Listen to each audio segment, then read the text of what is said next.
Hello everybody and welcome back to Yalan app. In this video, I'm going to show you a step-by-step guide on exactly how I myself was able to fix Cash App QR code not working. So if you're currently facing that exact same issue as well and you want to be able to fix it, well then this video is going to be perfect for you. So what you're going to do firstly is to actually exit your Cash App, and instead we're going to open up our settings app. So go into your settings app, and as you can see, we should now be taken to a page similar to this. So scroll down now and click on General, and then you're going to click where it says Storage in here, as you can see.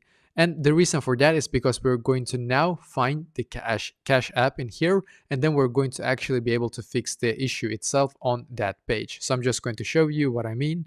So we're going to scroll down in here and find the Cash App. So just a second. Here it is, as you can see. So click on Cash App.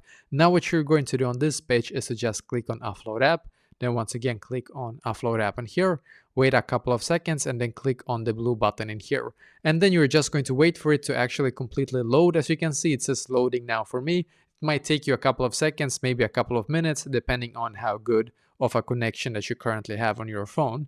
And when it's done, go back and see if it's now fixed for you, because this will be able to fix all the bugs that was in the previous version by doing this automatic update basically. So I hope that this will be able to fix it for you as well.